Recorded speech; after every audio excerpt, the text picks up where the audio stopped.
ಪ್ರಧಾನಿ ನರೇಂದ್ರ ಮೋದಿ ಮತ್ತು ಇಂಡೋನೇಷ್ಯಾ ಅಧ್ಯಕ್ಷ ಪ್ರಬೋವೋ ಸುಬಿಯಾಂತೋ ಅವರ ನಡುವೆ ಇಂಡೋನೇಷ್ಯಾದ ಜಕಾರ್ತಾದಲ್ಲಿಂದು ಮಹತ್ವದ ದ್ವಿಪಕ್ಷೀಯ ಮಾತುಕತೆ ನಡೆಯಿತು.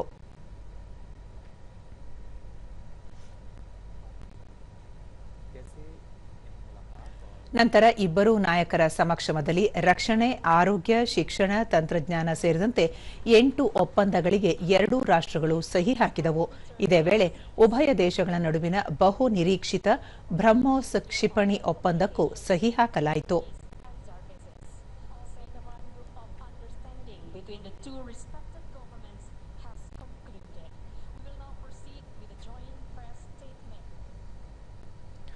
ಬಳಿಕ ಜಂಟಿ ಪತ್ರಿಕಾಗೋಷ್ಠಿಯಲ್ಲಿ ಪ್ರಧಾನಿ ನರೇಂದ್ರ ಮೋದಿ ಇತ್ತೀಚಿನ ವರ್ಷಗಳಲ್ಲಿ ಭಾರತ ಮತ್ತು ಇಂಡೋನೇಷ್ಯಾ ನಡುವಿನ ಸಂಬಂಧವು ಹೊಸ ಶಕ್ತಿ, ವಿಶ್ವಾಸ ಮತ್ತು ಆಳವನ್ನು ಪಡೆದುಕೊಂಡಿದೆ.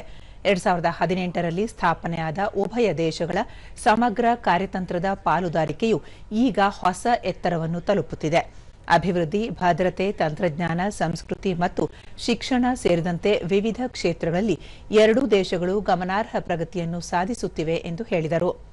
ಇಂದು ಭಾರತ ಇಂಡೋನೇಷ್ಯಾ ಪಾಲುದಾರಿಕೆಯಲ್ಲಿ ಒಂದು ಸುವರ್ಣ ಅಧ್ಯಾಯದ ಆರಂಭವನ್ನು ಸೂಚಿಸುತ್ತಿದೆ ಎಂದ ಪ್ರಧಾನಿ, ಎರಡೂ ದೇಶಗಳ ನಡುವೆ ಬೆಳೆಯುತ್ತಿರುವ ನಂಬಿಕೆಯು ನಮ್ಮ ರಕ್ಷಣೆ, ಭದ್ರತೆ ಮತ್ತು ಸಾಗರ ಸಹಕಾರವನ್ನು ಬಲಪಡಿಸುತ್ತಿವೆ ಎಂದು ಹೇಳಿದರು.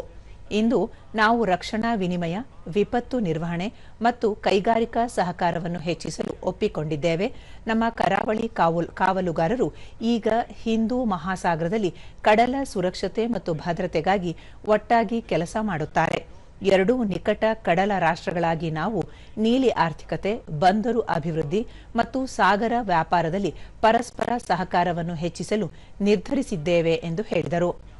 ಬಡತನವನ್ನು ಸೋಲಿಸುವುದು ಮತ್ತು ಕಲ್ಯಾಣ ಕಾರ್ಯಕ್ರಮಗಳ ಪ್ರಯೋಜನಗಳು ನಮ್ಮ ನಾಗರಿಕರನ್ನು ತಲುಪುವಂತೆ ನೋಡಿಕೊಳ್ಳುವುದು ಭಾರತ ಮತ್ತು ಇಂಡೋನೇಷ್ಯಾಕ್ಕೆ ಪ್ರಮುಖ ಆದ್ಯತೆಯಾಗಿದೆ.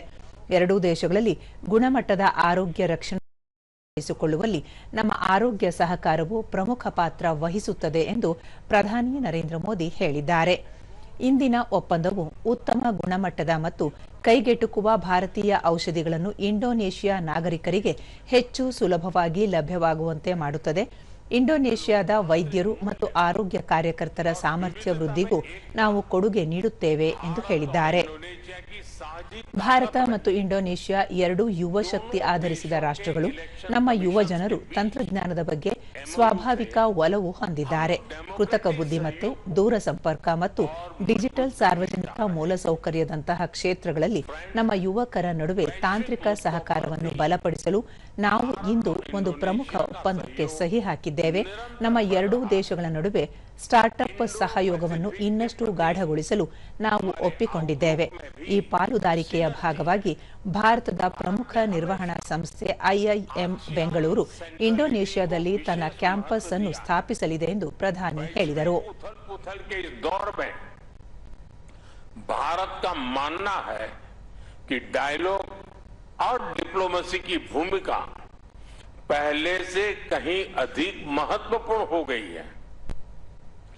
पैलेस्टाइन के विषय पर हम 2 स्टेट सॉल्यूशन और लॉन्ग टर्म पीस का समर्थन करते हैं. फ्रेंड्स, एक सुनहरा दौर हम दोनों देशों के सामने दस्तक दे रहा है. हमारे इतिहास में साझा संस्कृति है, हमारे वर्तमान में साझा विश्वास है और हमारे भविष्य में साझा समृद्धि है. मुझे भरोसा है हम साथ मिलकर इंडोनेशिया एमास और विकसित भारत का संकल्प साकार करेंगे. ಇಂಡೋನೇಷ್ಯಾ ಅಧ್ಯಕ್ಷ ಪ್ರಬೋವೋ ಸುಬಿಯಾಂತೋ ಅಂತಾರಾಷ್ಟ್ರೀಯ ಭದ್ರತಾ ಸಮಸ್ಯೆಗಳ ಸವಾಲುಗಳು ಇಂದು ಹೆಚ್ಚಾಗಿವೆ.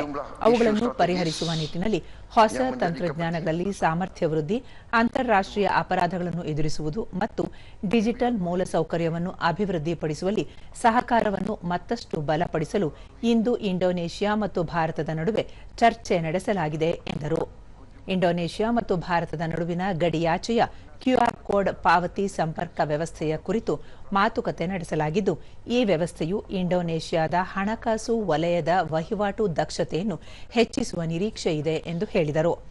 ಪ್ರಸ್ತುತ ಜಾಗತಿಕ ಪರಿಸ್ಥಿತಿಯ ನಡುವೆ ಸೌರಶಕ್ತಿ ಯೋಜನೆಗಳ ಅಭಿವೃದ್ಧಿ ಮತ್ತು ಪರಮಾಣು ತಂತ್ರಜ್ಞಾನ ಮತ್ತು ಸಾಮರ್ಥ್ಯದ ವಿನಿಮಯ ಸೇರಿದಂತೆ ಇಂಧನ ಭದ್ರತಾ ಕ್ಷೇತ್ರದಲ್ಲಿ ನಾವು ಬಲವಾದ ಸಹಕಾರವನ್ನು ಪ್ರೋತ್ಸಾಹಿಸುವುದಾಗಿ ಪ್ರಬೋವೋ ಸುಬಿಯಾಂಟೋ ತಿಳಿಸಿದರು. melalui India-Indonesia Security Dialogue ketiga. Seiring dengan meningkatnya tantangan isu keamanan lintas negara, kami berkomitmen untuk memperdalam kerjasama pengembangan kapasitas di bidang teknologi baru, penanggulangan kejahatan lintas negara, serta pengembangan infrastruktur digital. Hubungan antara masyarakat kedua negara juga akan semakin erat dengan meningkatnya konektivitas. Indonesia के जो लोग हैं उनकी भावनाओं का ये सम्मान है. ಇದಕ್ಕೂ ಮುನ್ನ ಇಂಡೋನೇಷ್ಯಾ ಅಧ್ಯಕ್ಷ ಪ್ರಬೋವೋ ಸುಬಿಯಾಂಟೋ ಅವರು ಪ್ರಧಾನಿ ನರೇಂದ್ರ ಮೋದಿ ಅವರಿಗೆ ಇಂಡೋನೇಷ್ಯಾದ ಅತ್ಯುನ್ನತ ನಾಗರಿಕ ಗೌರವವಾದ ಬಿಂಟಾಂಗ್ ಆದಿಪೂರ್ಣವನ್ನು ಪ್ರದಾನ ಮಾಡಿದರು. ಈ ಗೌರವ ಪದಕವು ಇಂಡೋನೇಷ್ಯಾದ ಅತ್ಯುನ್ನತ ರಾಷ್ಟ್ರೀಯ ಪ್ರತಿಷ್ಠೆಯಾಗಿದ್ದು, ಇಂಡೋನೇಷ್ಯಾ ಗಣರಾಜ್ಯದ ಏಕತೆ, ನಿರಂತರತೆ ಮತ್ತು ಸಮೃದ್ಧಿಗೆ ಅಸಾಧಾರಣ ಸೇವೆ ಸಲ್ಲಿಸಿದ ವ್ಯಕ್ತಿಗಳಿಗೆ ನೀಡಲಾಗುತ್ತದೆ. प्रधानमंत्री नरेंद्र मोदी का विजन सबका साथ, सबका विकास, विस्तारवादी नीति नहीं, विश्वास की नीति. ಇಂದು ಜಕಾರ್ತಾಕ್ಕೆ ಆಗಮಿಸಿದ್ದ ಪ್ರಧಾನಿ ನರೇಂದ್ರ ಮೋದಿ ಅವರಿಗೆ ಇಂಡೋನೇಷ್ಯಾದ ಸೇನಾ ಪಡೆಗಳ ಯೋಧರು ಹಾಗೂ ಇನ್ನಿತರ ರಕ್ಷಣಾ ಪಡೆಗಳ ಸಿಬ್ಬಂದಿ ಪ್ರಧಾನಿ ಅವರನ್ನು ಸ್ವಾಗತಿಸಿ ಗೌರವ ಸಲ್ಲಿಸಿದರು.